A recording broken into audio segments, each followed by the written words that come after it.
Good evening and welcome to Monday Night Travel with Rick Steves Europe. My name is Julianne Worden and I will be your host this evening as we travel along to Venice with our special guest, Elena Zampiron.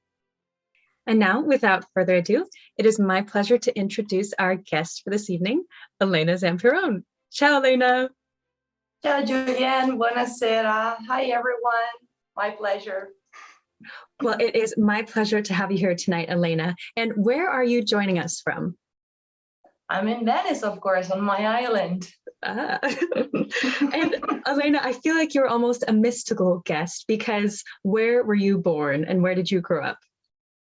I was born and raised on the Venice island, proper the island, the one that looks like a fish shaped. Yeah, we do exist.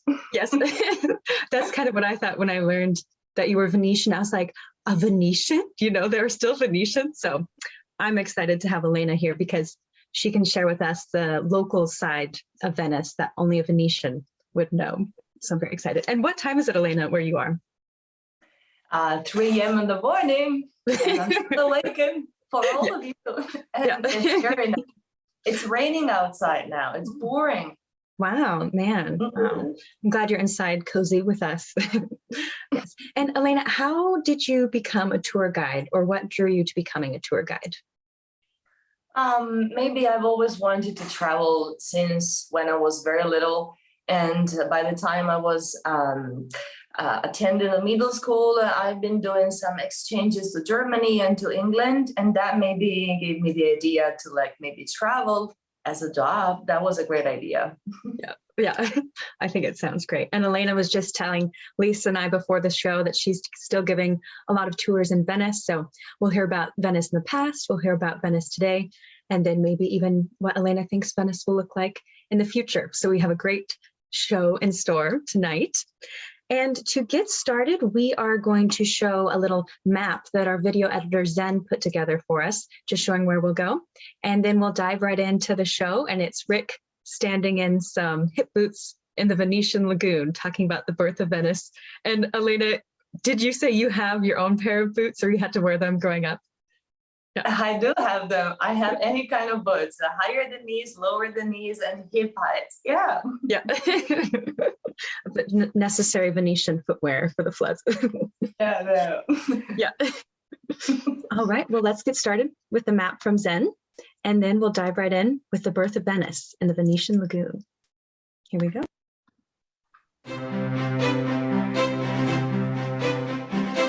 In tonight's show, we'll explore the Venetian lagoon and visit the islands of Torcello, Murano, and Burano. From there, we'll cruise over to the Doge's Palace and St. Mark's Basilica. Then, we'll satisfy our taste buds on a Venetian pub crawl and top off the evening celebrating Carnivale. Thanks for joining us.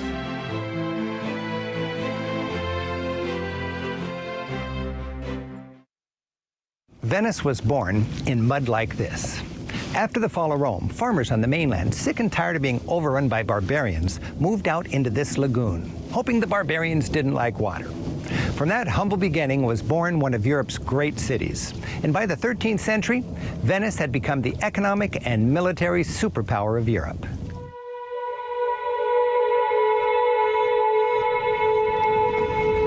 Today's lagoon is filled with reminders of its first inhabitants, those farmers who became seafaring merchants, dredging canals, pounding in millions of timbers for foundations, and building communities that ultimately coalesced to become Venice. But those first settlements were humble. Torcello, about a half hour by boat from the main island, was one of the first places where mainlanders settled. Once a thriving community, Torcello was decimated by malaria, and today, only its fine church remains. Dating from the 7th century, this is the oldest church in the lagoon. The church feels ancient. Its wood frame and beam ceiling was flexible to accommodate the ever-shifting foundation underneath. Its mosaics illustrate the importance of the church to those first Venetians. Hello, hi Rick. How are you doing? My friend Piero is picking me up for a tour of the lagoon. Venetians love their boats. For Piero, it's his escape. He spends his favorite hours away from the crush of tourists in what he calls his parallel Venice. When did you have a boat in the beginning? My first boat? Yeah. My first boat, 6 years old. Seriously? Seriously. This boat means the freedom. The freedom to escape from the stress life when the town is so crowded, there is a lot of people. When there is a lot of tourism, is a perfect thing to escape from. You step in this boat, you have your parallel Venice. Elena, hear Rick and Piero talk about a parallel Venice. Do you have a parallel Venice, or do you agree with Piero? I totally agree with Piero. I do have my parallel Venice. I do have a motorboat, and sometimes I like to get out, like if I have a day off or a few hours off, that's the best way to. And so looking at Venice from the sea level, it's the best way to enjoy it. As I believe merchants from all over the world should have seen it centuries ago still. So you are very low on the water, silently through the canals, and sometimes also with my own kayaks, which is even lower than the motorboats, even more beautiful. Yeah. And what would you say are some of your favorite things to do kind of away from the tourists in Venice? So I've been experiencing like different type of clientele or customers, let's say. First of all, traveling with Rick Steve's groups. So spending 2 nights or 3 nights, it depends, on different tours Rick offers in Venice, or filtering, passing through Venice. And then people that are spending here maybe 1 night, or people that are not even spending any night and they're coming here for a few hours. So I would say that the best thing to avoid the crowd and also to enjoy the best time in town, not only in Venice, in most, I would say, the world, is getting a local guide. At least, even just 1 hour is never enough, but 1 hour is even better than 0.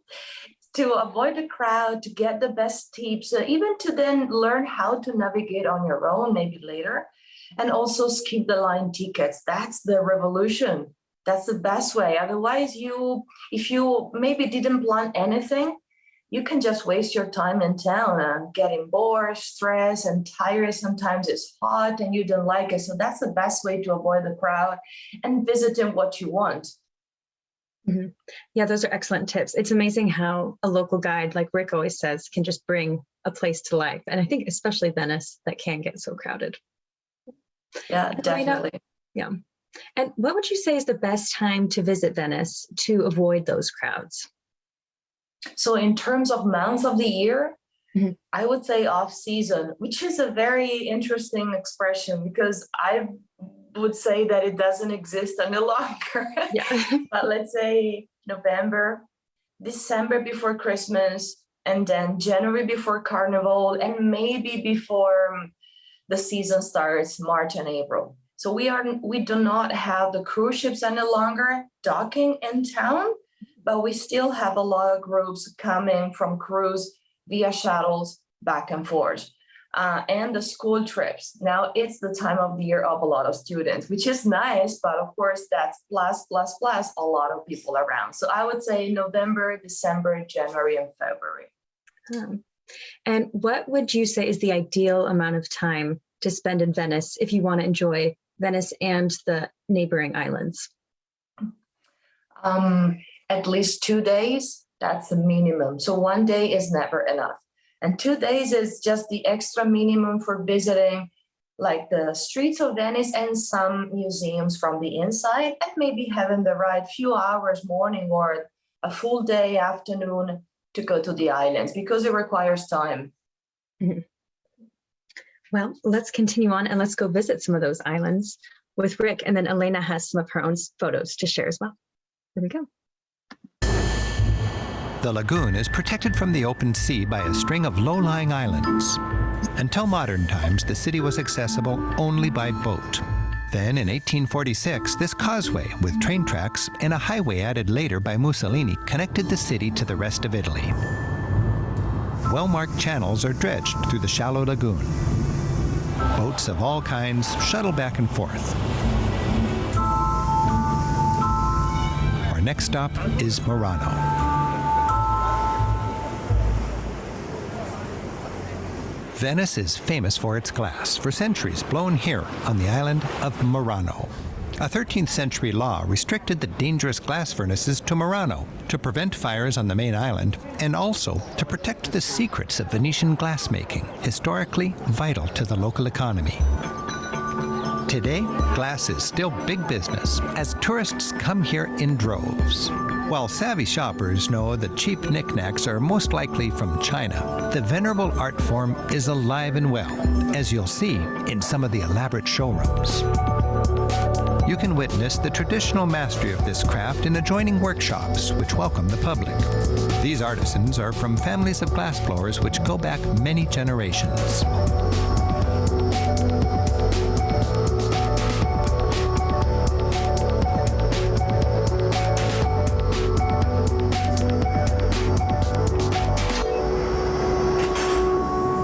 If you don't have a Venetian friend with a boat, water taxis zip quickly from island to island, while regular ferry boats connect Venice with neighboring lagoon communities in a more relaxed and less expensive way.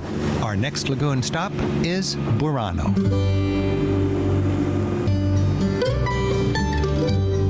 Burano, with its pastel facades gracing the lagoon, was first a fishing town. Later, it thrived as a lace-making center. Today, it's popular with visitors for its gentle ambience and lace shops. Once sleepy, its main center is now crowded with tourists. Locals say anything with a door is a shop. Burano's lace-making heritage goes back 500 years. Shops proudly display these painstakingly produced works of art. Rather than using bobbins, women make Burano's beautiful lace with only needles and thread. Meticulously following time-honored patterns, these traditions continue to be passed from older generations to the next. As the day winds down, shops close and the crowds return to Venice. Stay and wander Burano's back lanes for a peaceful slice of the Venetian lagoon most visitors miss. Wow, a peaceful slice of the Venetian lagoon most visitors miss. Rick sure makes Murano and Burano sound dreamy. And Elena, would you recommend staying on these islands if tourists wanted to see a quieter side of Venice? That would be an amazing idea, Julianne.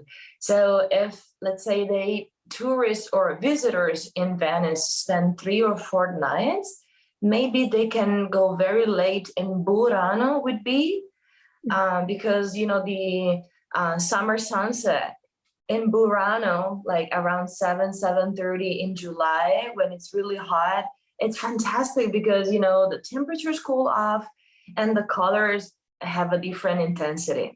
And also in Murano, walking around once all of the crowds leave, it's beautiful because you can really feel to be part of the local life. And it's really a dream. Yeah. And is it possible to swim at any of these islands, Torcello, Murano?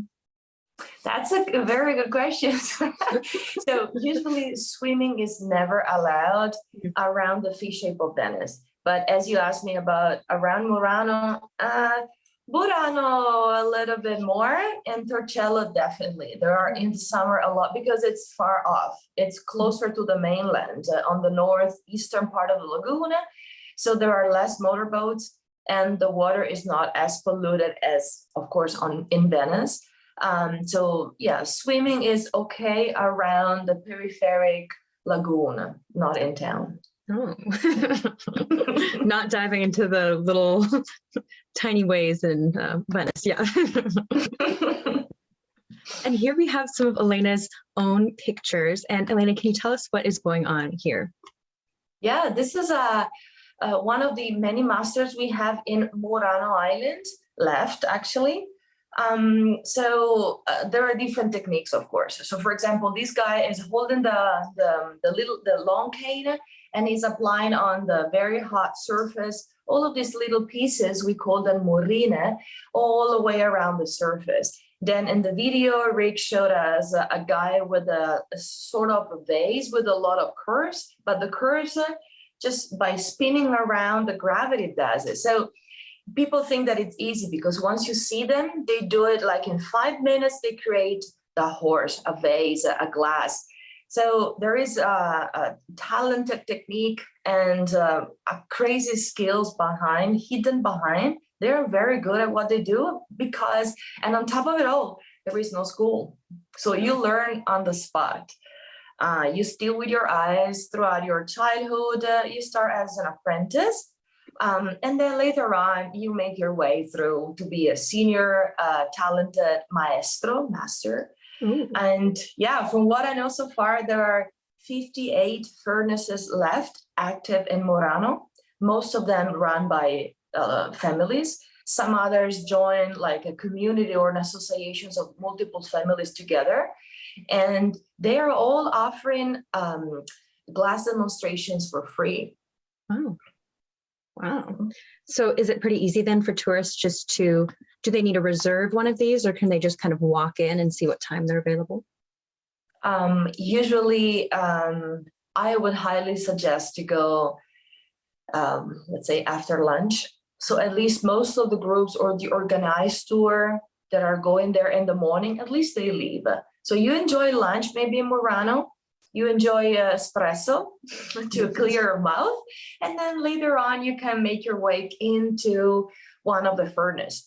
So the picture, for example, that we're now looking at now tells us a lot about the equipe, the big team. So it's very rarely done by one man only because one man needs a lot of help. Because there are a lot of pieces that are usually attached, needs to be detached, and so on and on. So for example, the guy that is going down on his knees, lower on his knees, he is blowing. So to cool down some parts of that, whatever base they are doing. And the master in charge, I believe that I can tell you is the one sitting because he is protecting his legs from the big flame and the big torch in his hands. Wow. So do you think they've been working together for quite some time? Definitely. There's always a sort of harmony that is, and that's why they're part of the same family. So sometimes it's really nice that if you don't understand their language because they have very colorful expressions because they're part of the same family working together. Yeah. Especially if this happened down below, if something broke. Exactly. Yeah. And what are we seeing here in this photo, Elena? So the reason why Rick said on his video that all of the glass blowers have been banned from the city of Venice because they were basically working around, not all of them, but most of them around Rialto. That was the center of the business, the market, right? So as soon as they got off on and isolated on an island, so everyone started working with their own secrets and keeping their secret. They were not allowed to leave the island. Otherwise, heads off, right?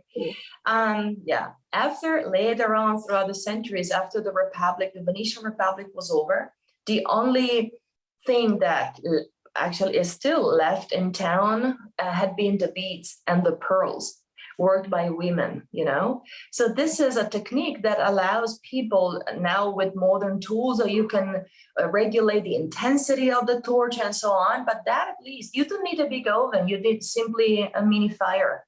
Mm-hmm. So you can do it in your own lab and it doesn't require anything apart from big sunglasses, I should say, to protect your eyes. Yeah. And here we're moving. Oh, and what is this image here? Oh, that's Burano. That's the first island where Rick stopped with Piero, which is very well known for lace, of course, but also these crazy, colorful, bright houses. This is a picture that I've been taking. I like this side of Burano very much because it's like a long line of houses that actually belong to the same building, but they have been painting different apartments differently because, usually fishermen were off in the sea for the whole season. And by the time they were coming back home, it was very late in the season, like November. And in November, in the middle of the lagoon is very often pretty foggy, like very dense, very thick. So they should have, or at least they could have recognized their own apartment and house from a long distance away.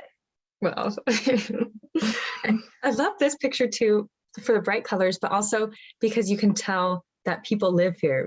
There's the laundry out front. This looks like just a regular field where someone might have a picnic and there aren't any tourists. So there's neighborhoods in Venice and its islands where it's just another neighborhood like anywhere else. So I think that's neat.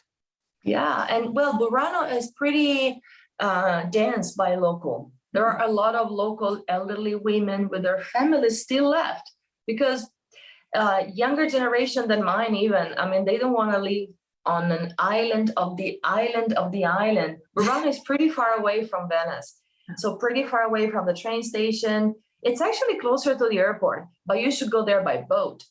So that's why, so that's why a lot of families are still living there. And as you can see from the laundry, as you said, in Venice or in Italy in general, we very rarely use the dry machine, but we pin all our clothes outside. Yeah. It's some of my favorite photos are in wherever you are in Italy, just pictures of laundry hanging out. I love those pictures. Yeah.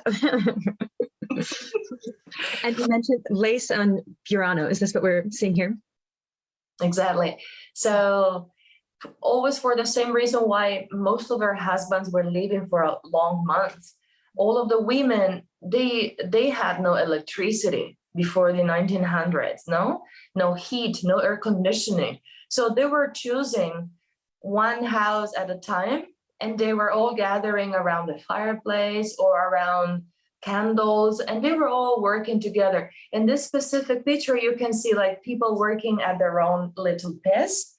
But in the next picture, I believe you can see, yes, exactly. Like this is, of course, much older, but they have been working all together at the same tablecloth or like for covering the table with precious lace, which is taken forever.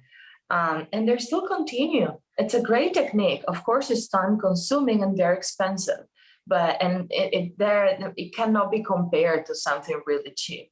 So if you find really cheap things in Burano about lace, it's definitely not handmade because as you can see here, it takes a long, long while to do that. Mm-hmm. That's one of the things I love about these clips that we've seen is that the glass making techniques and lace making have been kept alive, even though there's been so many tourists. And Venetians could have chosen just to give up, but you've chosen to keep going with these traditions. That's special. Yeah, well, of course, as Rick said, there are a lot of other stores that are not selling proper local things. Mm-hmm. And I'm okay with that. I'm saying, people, I believe they are aware of buying €2 thing, which is, of course, nothing comparable to something more, yeah. And plus lace, Julian, is coming from a legend of two lovers. That's why we like it very much. Ooh, what is the legend? So these two lovers from Burano, they had no money. So the man in charge, he proposed his future wife, but he had no money to get married with her. So he said, hey, why don't you wait for me? And I'm going off in the middle of the sea, hunting and fishing for you. And hopefully I will make money enough to get married with you. So he went off in the sea, and there were a lot of sirens that were like trying to get them in. And then he resisted. He was a very good man. So he resisted that much that the mama of all of the sirens with her tail hit the boat where he was like fishing. And with the foam of the waves, she created for him the best, beautiful, most transparent and bright veil for his future wife. Wow. So by the time he came back home to his future wife, all of the girls of the island were so jealous, and they have been trying for centuries and still to replicate that. That's wow. Wow. Oh man, now I want to go buy a lace veil just to wear around. Made of sea foam. Yeah. Yeah. I love that. That brings something to life too. Now when you're walking around Venice and you happen to see some lace, you'll think of that story. So that's fun too. Exactly. Well, thank you, Elena, for sharing these photos and sharing that story. I absolutely love that. Thank you. And in the next clip, Rick talks about how in Venice, it is the place to get out early and stay out late. And you'll see what he means in this next clip here.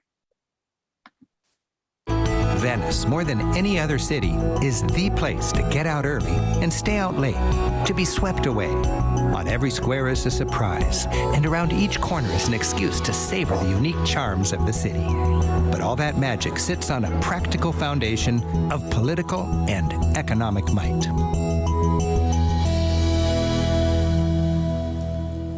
With mountains of capital, plenty of traders with ready ships, and an awesome military, Venice was a commercial powerhouse, one of the 6 biggest cities in Europe. At its peak in the early 15th century, of its 180,000 citizens, nearly 1,000 were fabulously wealthy. The city's ceremonial front door was unfortified and faced the sea. 2 mighty columns welcome you to a power without equal and to the most exquisite downtown imaginable in its day. The winged lion is the symbol of Mark, the patron saint of Venice. This was the Venetian Republic's religious and political center, St. Mark's Square, or Piazza San Marco, with the Basilica of St. Mark and the Doge's Palace. The Doge's Palace, the ruling center and residence of Venice's Duke, was built to show off the power and wealth of the Republic and to remind visitors that Venice was #1. Its lacy exterior, a distinct blend of East and West, is Venetian Gothic. For 4 centuries, this was the most powerful piece of real estate in Europe. The sprawling palace is a maze of richly decorated rooms.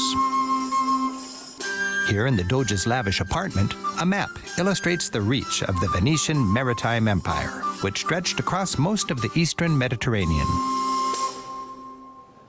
While it didn't have vast landholdings, Venice was a mighty trading empire built upon a network of ports and a mastery of the sea. The city was driven by an interest in dominating Mediterranean trade. And until the 16th century, when explorers like Vasco da Gama and Columbus opened up the world, leaving Venice stuck in a geographic hole, Venice did dominate. Here in the Senate Hall, nobles gathered to address their colleagues, debate, and pass laws.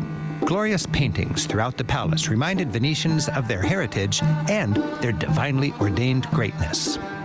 Tintoretto's Triumph of Venice shows the city, always represented blonde and virtuous, in heaven among the Greek gods, receiving the wealth of the sea. The Doge was something of an elected king, which only makes sense in an aristocratic republic like Venice. Technically, he was a noble, selected by other nobles to oversee the carrying out of their laws and decisions. There were 120 doges over 1,100 years. The vast hall of the Great Council could host a meeting of 2,500 nobles. Tintoretto's monster piece, Paradise, the largest oil painting anywhere, reminded lawmakers that making wise decisions would ultimately put you in the company of 500 saints. Well, that was a lot of history, Elena, packed into a couple of minutes. But one thing that interested me is Rick mentioned that Venice dominated trade until the 16th century, when explorers opened up other routes around the world. So what happened to Venice after this period of time in the 16th century? So basically, we started a very, very slow decline. So it was very slow. So Venetians tried, of course, to just, think about what to do, but it wasn't easy, because if Venice dominated the Mediterranean Sea for a long while, and the northern Mediterranean Sea, what today is, let's say, in between Eastern Italy and Croatia, we call it Adriatic Sea. So we have been dominated that kind of basin and the Mediterranean Sea. So the Mediterranean Sea for longer than 2,000 years, and even longer, actually, even more, had been the sea for the 3 continents. And Venice was just, going back and forth between Africa, Asia, and Europe, and trading with all of these continents. And all of a sudden, someone opened up the routes, and there was a new continent beyond the oceans. So in our history books, we usually don't talk about Columbus, or better, we do talk about Columbus, but we call it discovering of America. That's the concept of finding a new continent, not only a man traveling, but a huge continent. So our warships, our merchant ships were no longer good for navigating the oceans, but only the sea. So that's why. So people had already come to Venice. They wanted to explore the world the other direction. Wow. And in this next clip, we get to see some of the prisons, but some of the warships as well that Elena just mentioned, at a place called the Arsenal. And is the Arsenal easy to visit? Rick just seems to be walking right along this area. Well, I would say that maybe Rick had been asking a permission because it belongs to the Italian Navy. So you can actually show up. There is a reception with guards, and you can ask, you should leave your identity card and you should give a reason. Maybe someone, if they have time, can escort you around. But let's say that is not wide open to the public. Okay. I wondered, it looks so peaceful. And I was like, wow, I've never heard of the Arsenal. Okay. Plan ahead for this one. And for further encouragement, the famous Bridge of Sighs led directly from the palace to its infamous prison. According to the romantic legend, gazing out the window, prisoners tried to enjoy their last view of Venetian beauty, sighed, and were taken to their cell. Opponents of the government were dealt with swiftly and decisively. This prison, with its discouraging bars, held commoners and nobles alike. The great Venetian rogue Casanova did time here. While this prison was considered relatively comfortable in its day, wasting away in here with so much beauty so close must have been a particularly cruel punishment. The palace kept an armory on display, an intentionally intimidating array of weaponry designed to dishearten potential adversaries. Along with a powerful collection of weapons, state-of-the-art in its day, it comes with some fun curiosities, tiny crossbows, thumb screws, and a particularly effective chastity belt. Along with economic might, the splendor of Venice was built upon a foundation of military power. Its formidable navy saw lots of action. Nearby stand the imposing gates of the Arsenal, Europe's first great military-industrial complex. The Republic's fortified shipyard with 3,000 workers using an early form of assembly line production and standardized parts, it could produce one warship a day. The Arsenal put the fear of Venice into visiting rulers. When the King of France came to town, he was taken here for a humbling spectacle, the creation of an entire warship before his very eyes. Then, after a quick glide down this canal, the vessel was completely outfitted and ready to bolster Venetian dominance of the Mediterranean. Well, being Venice, Elena, I think we have to talk about boats some more. And you already mentioned your parallel Venice and how you can see that with boats. But what about your specialty or something you enjoy doing, kayaking in Venice? Yeah, Julian, I like kayaking very much. I've been kayaking for a while. I've been quitting from volleyball. I've been always playing volleyball for a long time, but then I've been quitting and I had nothing to do. So I was like thinking, what may I do? I actually wanted to row the Venetian way standing like gondoliers, but friends of mine were not able to do that. So we wanted to do a race together. So we did it on a kayak. That's how I started. So this is a picture of a friend of mine, Martina. We have been kayaking around with a lot of friends, a lot of Rick Steves tour guides too. We enjoyed it very much. And you can see a very different city. You can feel the rhythm. You can feel the city vibrating. It's really nice. And you feel like an alligator slowly going down the canals. Well, we have no alligators, but it's nice to see the reflections of like in this case, the bridge. But you should be aware of a lot of rules because years ago, let's say people tried to do like rental kayaks, but this is not an easy city. We have a lot of rules. Even though it doesn't seem, we have a speed limit, which of course you don't go that fast down the canals, but we have speed limit. And then there are the gondoliers. That's their usually field. So gondoliers are keeping the left. So you should be aware once a gondolier comes towards, you should move to the left too. Usually we keep the rights, even though we're motorboats, So there are many, many different rules. And plus gondoliers have their own code before turning, like a horn. Oye. And if you don't know that and you're like kayaking or taking pictures, you're in trouble. Wow. So it might be better to go on maybe a motorboat. Yeah. Definitely, definitely. And plus, look at their smiles. These are three friends of mine that came to Venice last year. We had so much fun. We had Prosecco. Oh my God. And this is the one behind is the Rialto Bridge. And then actually a wave arrived and they got so wet. They were so happy anyway. That was so nice. Yeah, you had just enough Prosecco that it didn't matter. Yeah, the Prosecco saved us all. Amazing. Yes. And Elena, you shared this picture with us. What is this photo? So that's the front part of a gondola. It's an iron ornament, and it symbolizes the entire, let's say, symbol of the city of Venice. For example, the top of this symbolizes, as Rick showed us, the hat of the Doge, the leader of Venice in charge for life.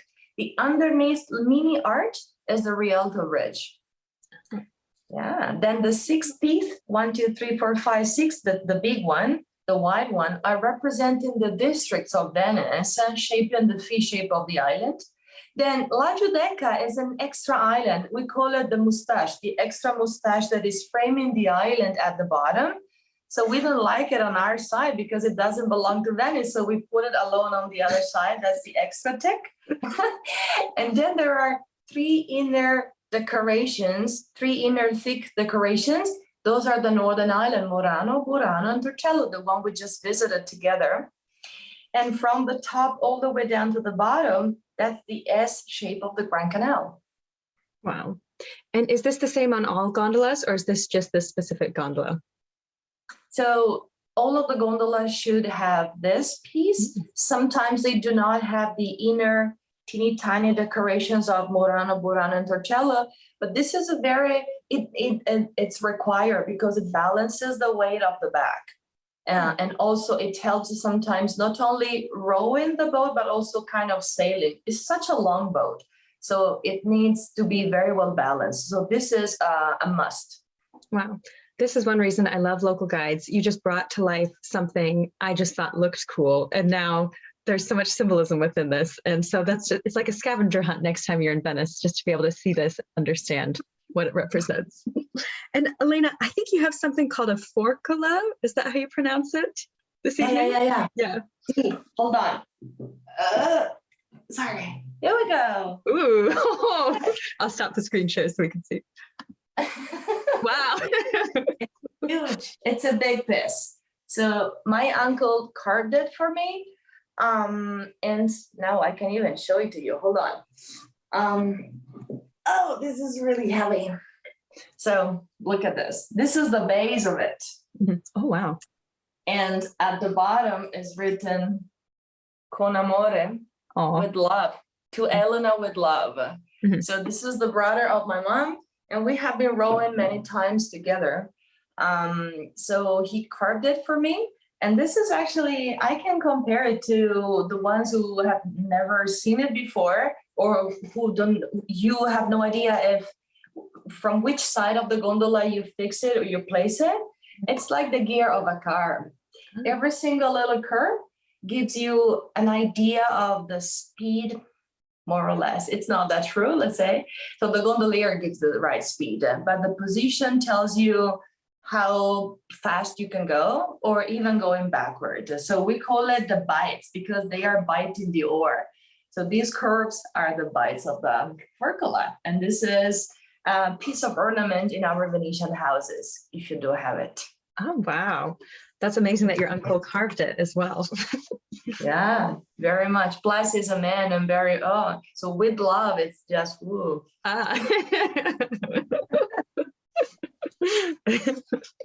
Well, continuing on, I guess one more gondola question.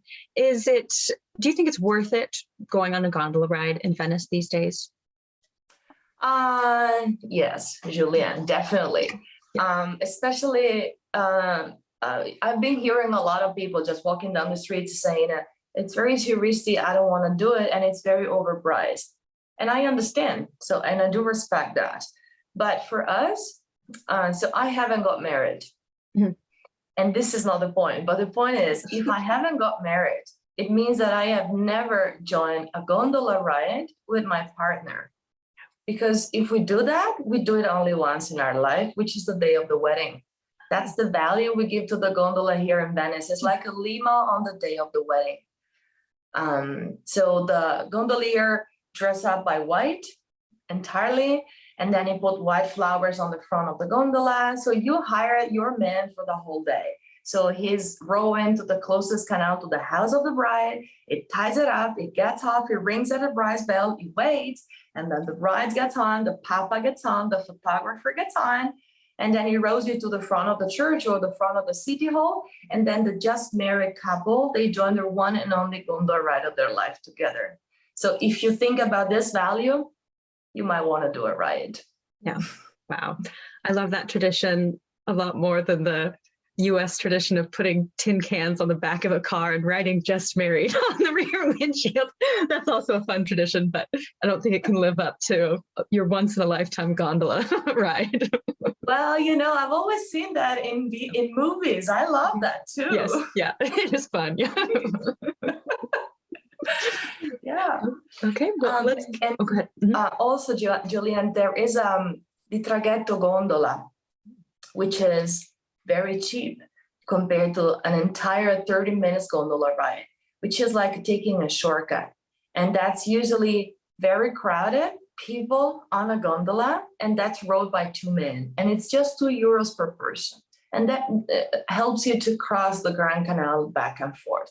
That might be an extra tip if you don't want to do the 30 minutes romantic gondola ride. That sounds great to me. It sounds kind of neat too, with all those people and 2 gondoliers. Cool. Yeah. Okay, well, let's continue our tour of Venice. Power in Venice also came from some ancient bones. To gain religious importance and a kind of legitimacy, the Venetians needed some important relics. According to legend, St. Mark actually traveled here, personally bringing Christianity to the region. His bones would be perfect. So in 828, Venetian merchants smuggled Mark's remains out of Egypt and into the church, shown here as it looked in the 13th century. Mark, looking pretty grumpy after the long voyage, became the city's patron saint, and his symbol, the winged lion, became the symbol of Venice. The Grand Church of St. Mark's was built in a distinctly Eastern style. Its domes and elaborate exterior remind us of Venice's close ties with the Greek, Byzantine, and Muslim worlds. The Basilica is decorated with a ragtag assortment of mismatched columns and statues from different eras, much of it pillaged from Venice's rivals. The style? I'd call it early ransack. These 4 guys are a favorite of mine. It's an ancient Roman statue carved of precious purple porphyry stone, symbolic of power, pillaged from far away, probably Constantinople, and placed here proudly as spoils of war. Of all the loot ornamenting this church, its grandest prize is a set of horses which for centuries looked out over the square. While these are copies, the originals are inside. These much coveted and exquisitely cast bronze horses are a trophy befitting the city's power. And talk about well-traveled. According to legend, they were cast for Alexander the Great in the 4th century BC, taken by Nero to Rome, then brought by Constantine to his new capital in the east, Constantinople. Later, the Venetians grabbed them, only to have Napoleon swipe them to decorate an arch in Paris. Today, they're back in what Venetians believe is their rightful home.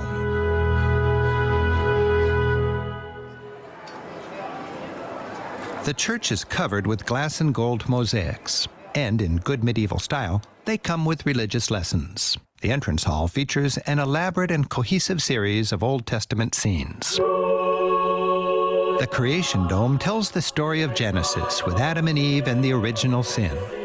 In a scene-by-scene storyboard, we see Adam lonely in the garden, the creation of Eve, and then trouble. From apple to fig leaf to banishment. The interior of the basilica glitters with its gold leaf mosaic work.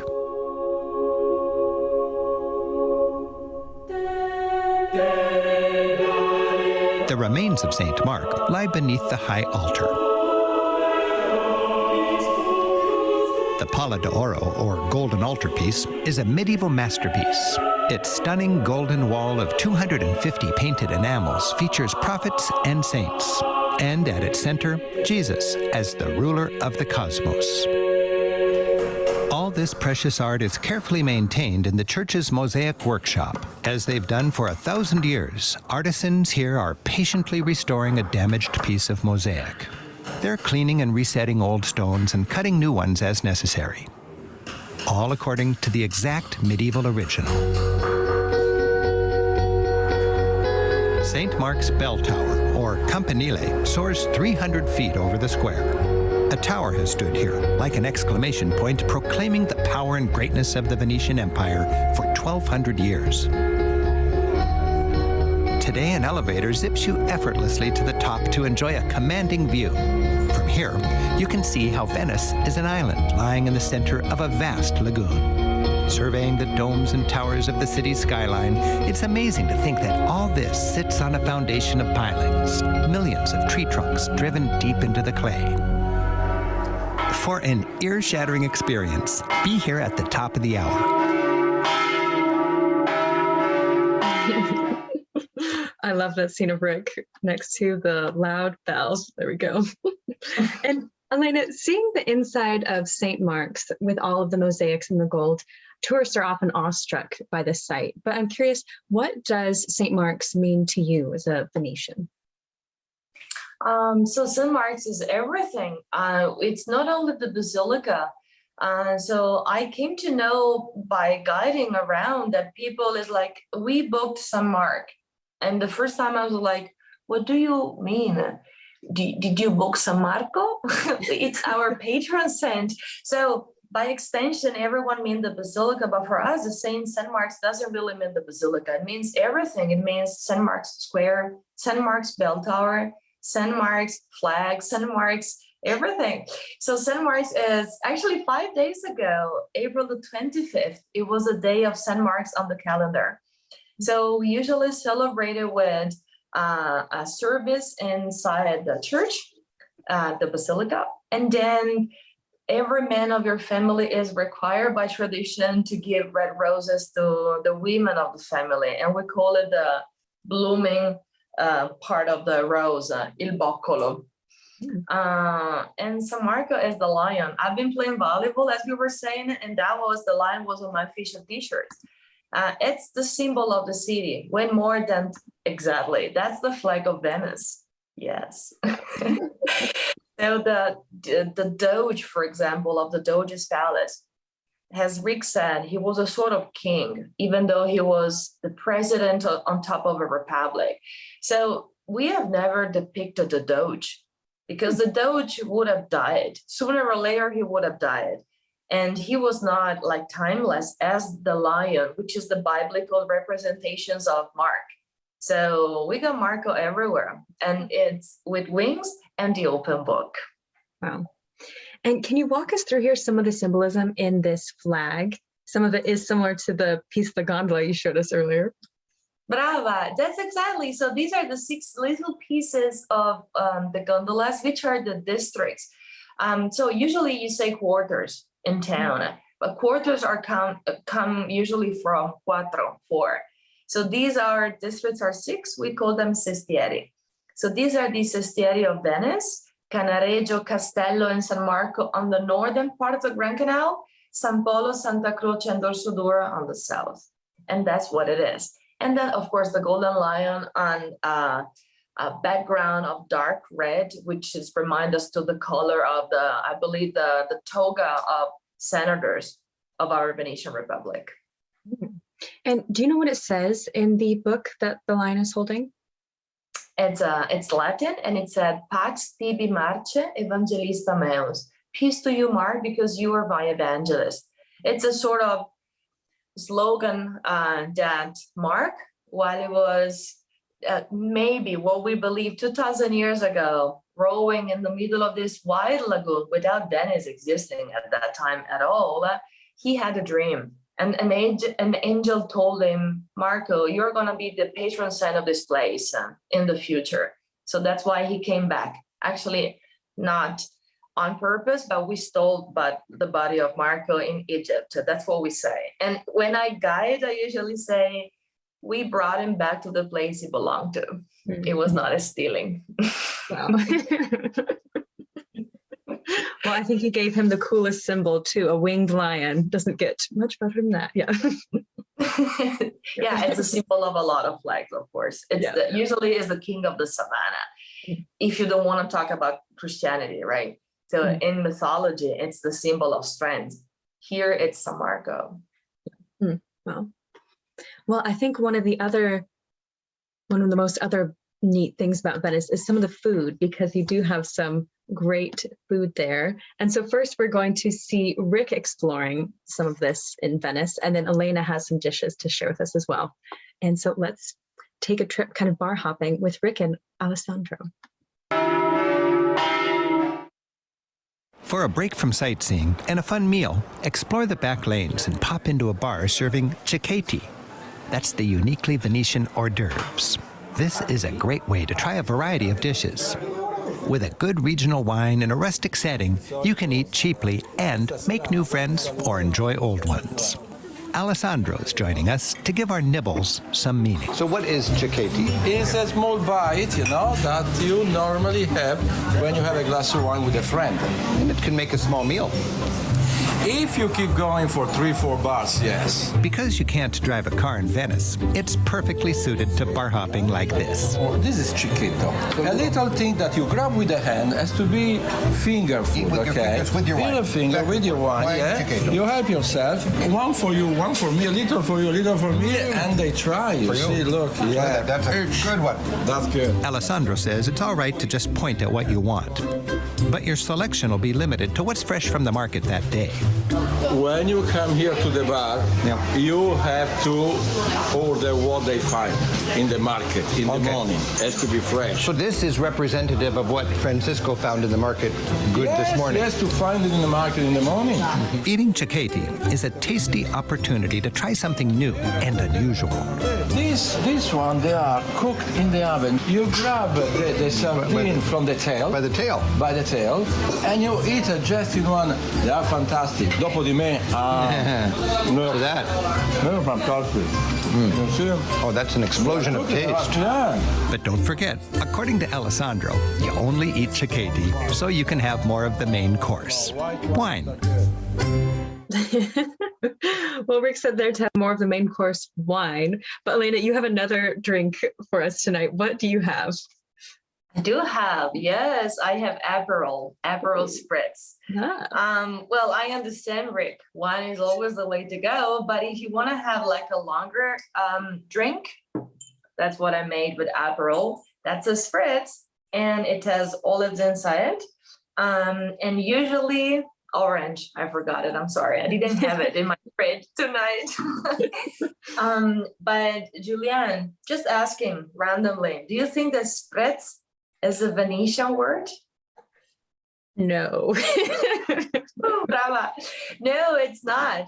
Spritz is like, like German. Well, it's Austrians. So during the Austrian dominations after Napoleon, once Austrians came to Venice, Venetians gave them a lot of very intense white wine, and they were not used to it. They were used to beer, so they got drunk very easily. So they have been asking if it was allowed or possible to dilute a little bit, to splash a little bit of water. And in German, in Austrians, you say spritzen.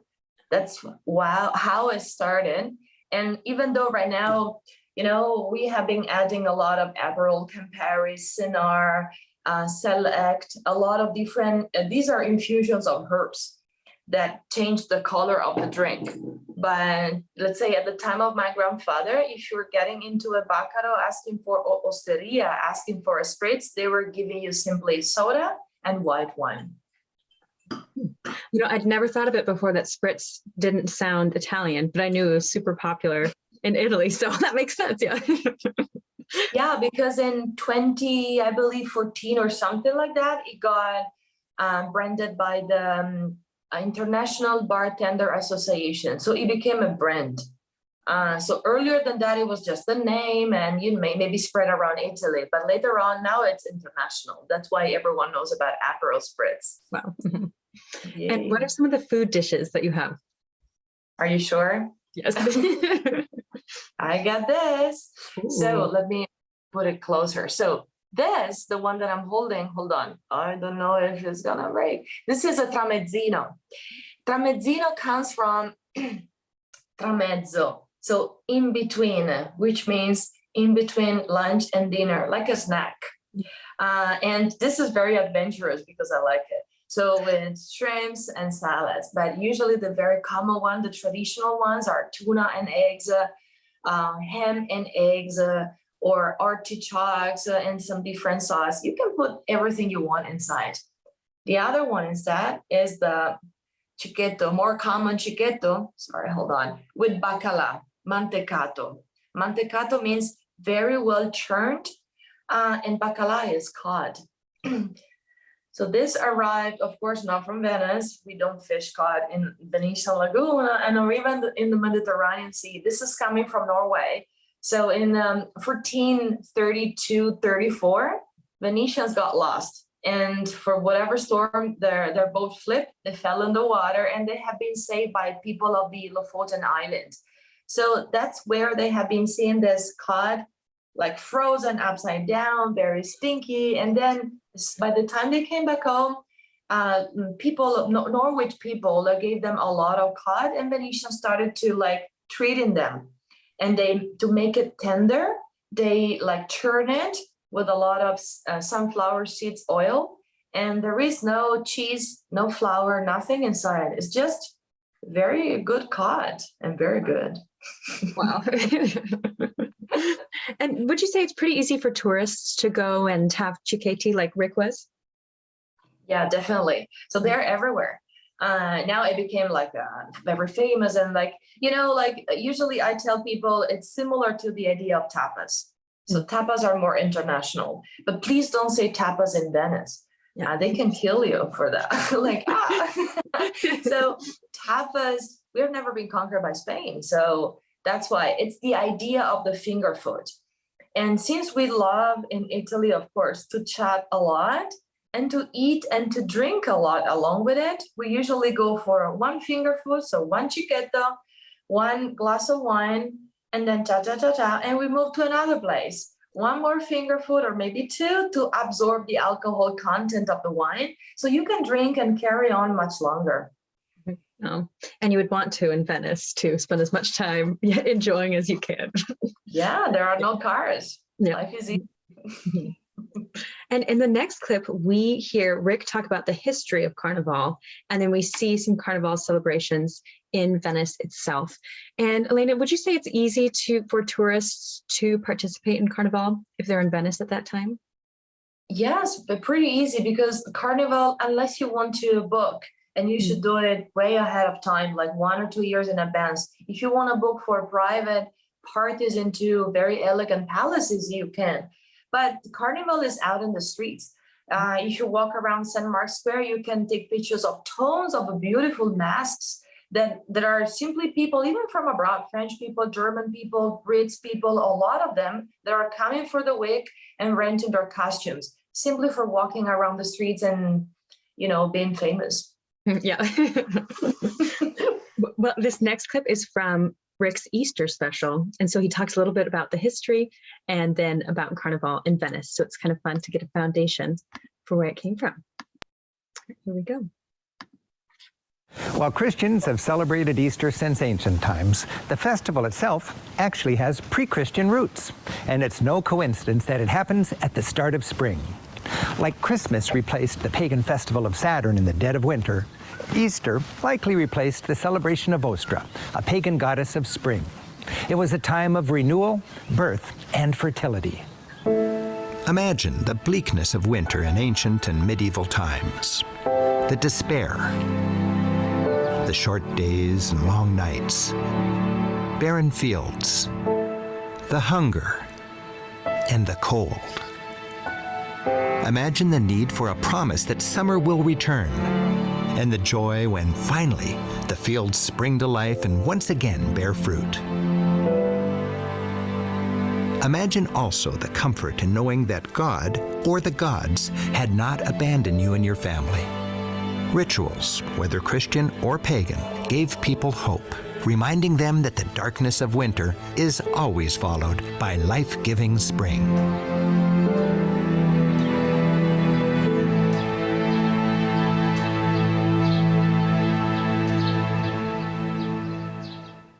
The church wisely adapted the pagan seasonal calendar to fit the story it wanted to tell. It rebranded this winter season of scarcity as a time of purification for Christians and called it Lent.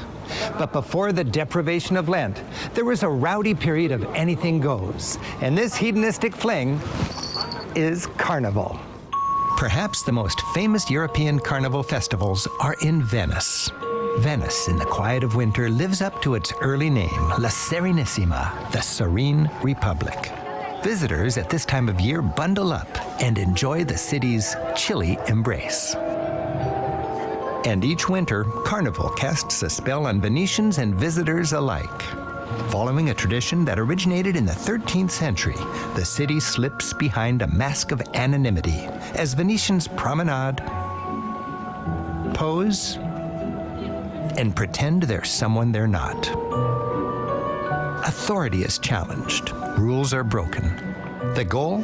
To indulge in everything that'll be forbidden in Lent. An elegant disguise is both transformative and liberating. But it's the mask, so symbolic of this enigmatic city, which feels like a cloak of invisibility. While the original 13th century masks had symbolic functions, today's costumes are more fanciful. While they all give a nod to tradition, many are more contemporary and colorful. Though the masks may have changed, the pleasurable appeal of anonymity has not. As dusk falls, the backstreets come alive with strangers. Now, as then, decadence rules the night. Like going anywhere else in Venice, getting to a carnival party often involves a vaporetto ride, walking through narrow streets, and crossing over canals on bridges. These Venetians have been gathering together to enjoy Carnival for 25 years. And just as generations of Venetians have for hundreds of years, they enjoy the privacy and comfort of an elegant palazzo. It's a time when friends take a break from the stresses of their composed, controlled lives to let a little fun and fantasy take over.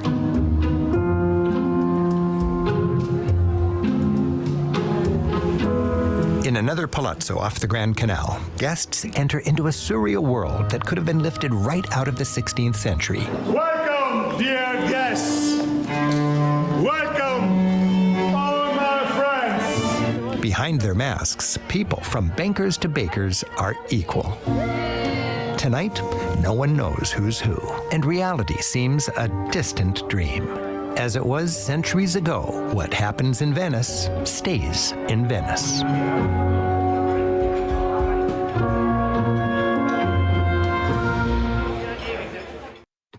Wow, what a time to be in Venice. Elena, did you used to participate, or do you still today in any of the Carnival celebrations, dressing up with the masks? Well, sometimes I've been doing it when I was little with costumes, because my father he still does it without me. So he goes all the way down to St. Mark's Square. And he was actually bringing me when I was very little for the starting of the carnival time on Sunday. And at that time, it was celebrated by the descent of a wooden dove from the top of the bell tower, the Campanile, all the way down to the loggia of the Doge's palace. And halfway through the descent, the dove was open in the stomach, giving like flowers and confetti to the crowd. And that was the starting of Carnival.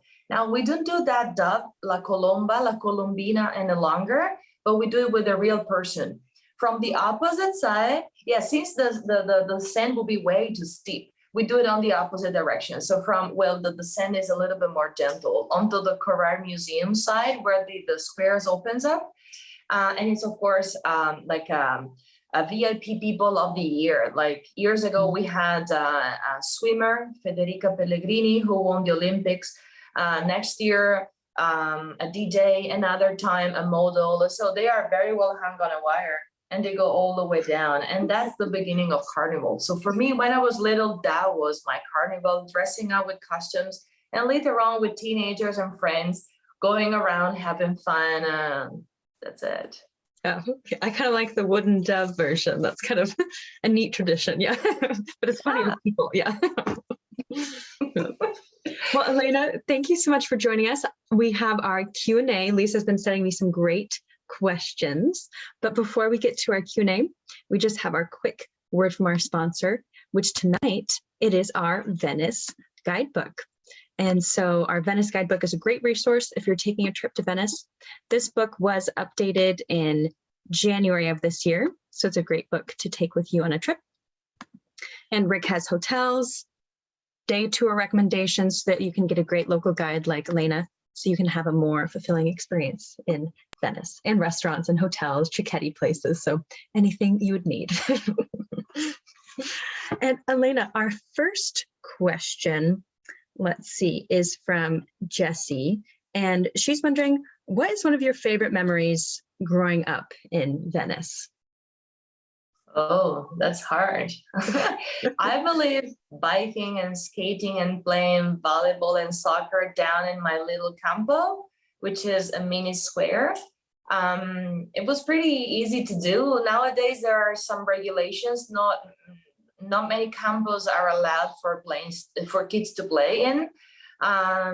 Like the freedom of walking to school by the age of 6, walking to school to my first grade, and walking everywhere. That's the best. No cars, no problems.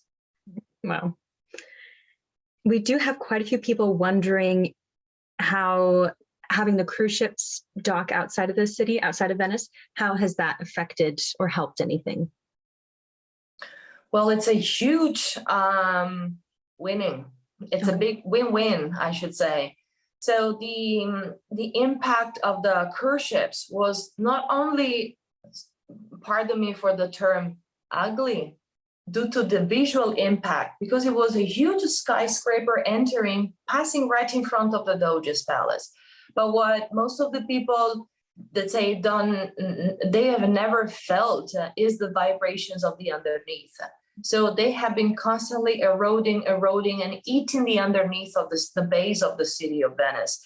When Rick talked about the pilings that have been sticked into clay and mud, so there are no oxygen. There is no oxygen inside. So that has been the petrified forest at the bottom of our city. So if you are constantly eating, that is eroding very much. So, and plus the water is not as much as polluted as years ago due to skipping that big problem. And plus they are docking in 2 other cities, in Trieste and in Ravenna. So cruisers can always do the daily trip to Venice, which is within 2 hours only. Wow. I'm glad just for the stopping erosion that the cruise ships have stopped going through there, because that's what you always hear, is Venice sinking? So I'm glad. Yeah. Yeah. Virginia has an interesting question. She asks, how many people still speak Venetian? And if you can, do you know any words in Venetian? Is there a dialect Venetian? Yeah. Yeah. Oh, yeah. So all over Italy, we have many different dialects that before the unifications of Italy, those had been languages since the fall of the Roman Empire. So let's say that it's more language Venetian than Italian by seniority. So Italian is a brand new language. So I do speak Venetian with my family, with my relatives, with my sister, even though she lives in Rome. And I told everyone on my tours, my brother-in-law is from the Amalfi Coast. The day of the wedding was so much fun because there was a table of the people of the Amalfi Coast and the table of people from Venice. If we were not speaking Italian, it's still not very easy to understand what he says to me. I do speak Venetian, yes. Yeah. So I can give an example of the differences between Italian and Venetians. So In English, girl. In Italian, ragazza. In Venetian, fia. Mm. That's very different. Mm-hmm. Or in English, fog. In Italiano, nebbia. In Venetian, caigo. Mm. That's very different. I can make examples forever if you want. I love it. I'm writing them down. Yeah, very different. Wow. Very much. Do you think Venetians are doing a pretty good job of preserving the Venetian language or dialect? It depends on your family, it depends on your grandparents, I should say, because it's no longer taught in school. In school, we have been obliged all over Italy to forget about our dialects in 1861 after the unifications of Italy, and to study Italiano and obliged to speak Italiano in the streets, Italiano in schools, so only Italiano. So if you are speaking your own dialect among your family, you are lucky because you are preserving an identity, a traditions, and we should actually, I should say. Mm-hmm. Yeah, I agree. Let's see. Lisa says here, Barbara is wondering, where do the locals go to relax during the high season when there are so many tourists? Yeah. Barbara at home. No, I'm kidding. As Rick said in the video clip, early morning or late afternoon is the way to go. I should say early morning, maybe people, you have family, you have busy life. Late in the evening is the way to go. Even most daily tourists go back to their hotels to take a shower, to have dinner, and to relax, prepare for the next day. So the city is it really gets empty. And you finally feel that it's coming back to yourself. We did have quite a few people saying, you said it was raining in Venice, and people said they were happy it's raining as they heard that there have been some dry canals this year. Oh, yeah. Well, unfortunately, that's a good point. Unfortunately, it has very few to do with the rains. It has much more to do with full moon, the new moon, and the quantity of the salty water that is coming in from the sea through the openings onto the sea. So sometimes the wind from Africa, the very warm one, the Scirocco, is blowing it in, and it doesn't let the water get out. So usually it's 6 hours in, it clears the dirt gets out, and we have low tide, and then the highest of the day, the lowest of the day. But sometimes the full moon keeps it in. That's why we have very extraordinary high tide. But as we have very extraordinary high tide, we have very extraordinary low tide. It's part of our nature. A lagoon is a constant ecosystem that is evolving. So it's not naturally staying 50-50. Fresh water from the rivers and salty water coming in from the sea. So if it's 50-50, it means that we artificially work on it. Mm-hmm. Oh. How do you say lagoon in Venetian? Laguna. Oh, in Venetian. Well, let's say laguna. Okay. You said lagoon. I just had to know. Yeah. Greg was wondering, what are two of your favorite lesser known activities that you would recommend to tourists in Venice? Oh, okay. So if you all close your eyes and I say rowing, I believe most of the world, 99.9% of the world, picture people sitting and going backwards. Since in Venice, we stand and we go forward, it would be nice if you can try rowing. Yeah. And is it possible for tourists to do so? Are there? Oh, cool. Wow. Yeah. Well, I'm not talking about gondola. Gondola is very unstable. Gondola is very tricky, and plus it's only for gondoliers, and it's not easy at all. I'm talking about different lessons, 1 hour, 2 hours. And there are many different companies that are selling thicker boat, longer boats with more stability, and you can get on with your husband, with your family. Exactly, bravissima. That's the sandalo. Usually for, let's say, row in Venice. Row in Venice is one of them, as Lisa is saying, and it's all run by women. And then there's another company that is all run by young boys. And both of these two companies are in Cannaregio, which is the district where the train station lies in, and also the Jewish ghetto, just to give you an orientation. Wow. It looks like a good workout if you wanted to work out when you're on vacation. Yeah, and maybe also cooking classes, I should say. It's just a way to get involved into local life, to eat really local food. You go to the market, the tour guides, whoever arranges that can like help you out in ordering in Venetians or in Italian. So it's a full experience, not only culinary experience, like food experience, but it's a 360 experience. That might be nice. Well, Elena, we have time for just one more question. And the question is, when you picture the future of Venice, what do you see? Ooh, yeah. Well, I can like switch the answer differently. So in 1960s, they were saying that Venice would have never reached the 2000 and something. Well, we are in 2023 and the city is still here and standing really well, I should say. I believe in technologies. I believe in science. I believe in the future. And I hope that someone is going to really think in depth in the future of the city, preserving local people living, doing some interesting, taking measures to just let the locals stay here and let the city go back to locals first, and then also let the rest of the world enjoy the city.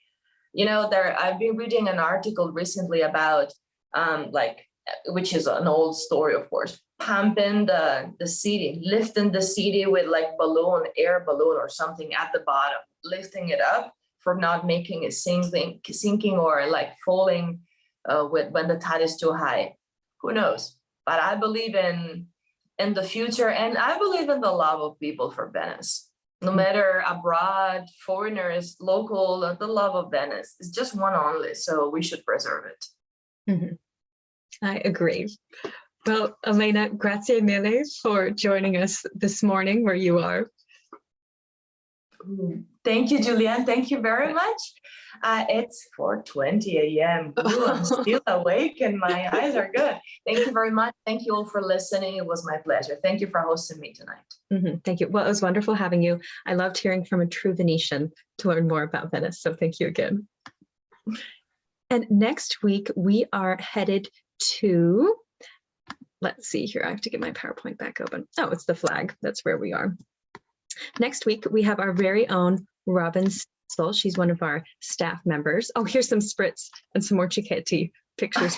But next week, we have Wow Moments in Europe with Robin Stensel. And Robin was on our show back in January, and she just brings such excitement, like Elena, talking about Europe. And so we hope to see you next week with Robin. Okay.